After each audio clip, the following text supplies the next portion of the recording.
labanya nih lumayan turun, EBITDA-nya relatively inline, flat ya 2,2%. Ini industri yang juga saya lihat nih growth-nya nggak kenceng gitu ya, growth-nya nggak kenceng, utangnya lumayan gede.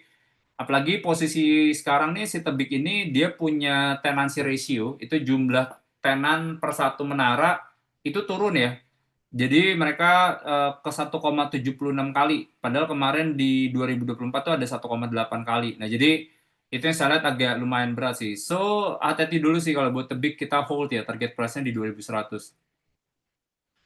Nah ini BSDE ya, ini laporan keuangan nggak terlalu bagus ya. Ini drop-nya lumayan signifikan gitu ya, kita bandingin sama tahun lalu juga drop-nya lumayan dalam. Ini juga jauh di bawah ekspektasi kita ya. Jadi yang PR itu sebenarnya adalah mereka punya penjualan lahan itu lebih rendah dibandingin sama di second quarter. Nah, dari sisi mereka punya yang recurring masih oke lah ya, masih naik. Itu kayak contohnya ada pengelolaan gedung, jalan tol, itu masih naiknya 12,2%.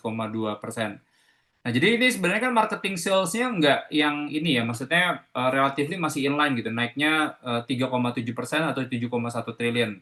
Dan inline sama target mereka yang di 71% dari target mereka 10 triliun. Cuman PR-nya adalah, kalau marketing sales-nya itu angkanya oke lah ya, nggak yang naik signifikan gitu, cuma revenue jelek, itu adalah masalah pengakuan pendapatan.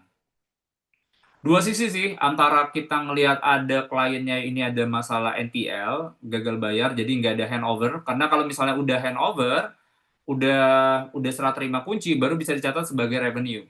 Atau yang kedua, sebenarnya dari sisi supply-nya, apakah dari sisi manajemen itu pembangunannya belum inline dengan target mereka gitu. Jadi agak sedikit mundur dari sisi construction-nya, jadi handover-nya tertunda.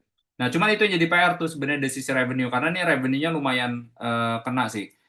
Eh, Terlepas dari laporan keuangan ini nggak terlalu bagus ya. Jadi analis kita masih positif buat BSDE, targetnya buy di 1.200 ya. Cuman itu ya, biasanya nih nanti yang namanya pengakuan pendapatan ini kan accounting ya. Jadi berarti ini kayak angkanya bisa muncul nanti di fourth quarter atau first quarter tahun depan. Jadi tinggal nunggu ini sih momentumnya aja sebenarnya.